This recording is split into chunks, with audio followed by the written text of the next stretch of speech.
against fraud.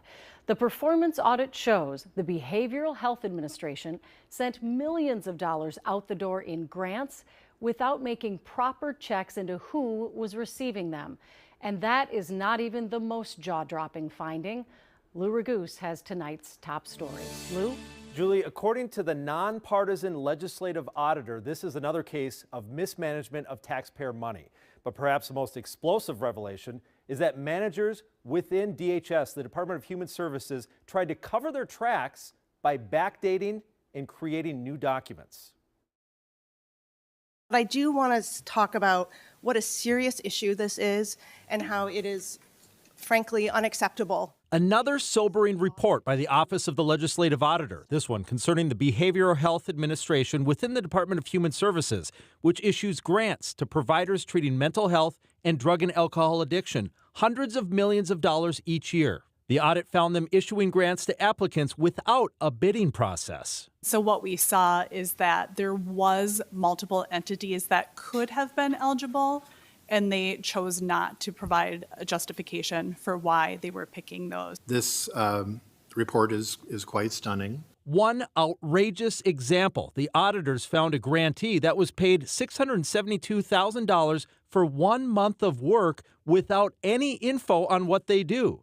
And the audit says the grant manager who paid it then left DHS a couple days later and became a paid consultant for that company. To me, that's criminal. Auditor Judy Randall says she was most shocked that during the audit, multiple DHS managers backdated or created new documents to try to cover their tracks. Frankly, in the 27 plus years I've been with OLA, I have never seen this before.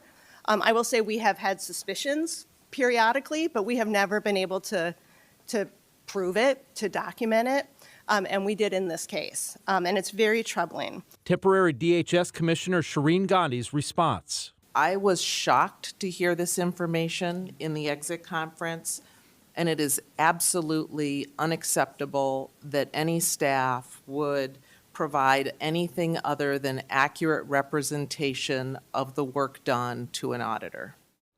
Now, there were a lot of questions from lawmakers about whether this audit should result in criminal investigations. So we'll see what comes from that. The Office of the Legislative Auditor provides recommendations both to the department and to lawmakers in case law changes are needed. Just one more time of what the auditor said regarding this fabrication of documents. She called it a systemic problem within DHS. I mean, Lou, it just seems like every time you think it can't get worse, it does. I do think this is jaw-dropping. You mentioned that they were talking about criminal investigations. I think I speak for a lot of people watching right now who really want there to be some kind of accountability. Did you get any sense from that meeting today or in talking to any of your sources that there actually will be accountability?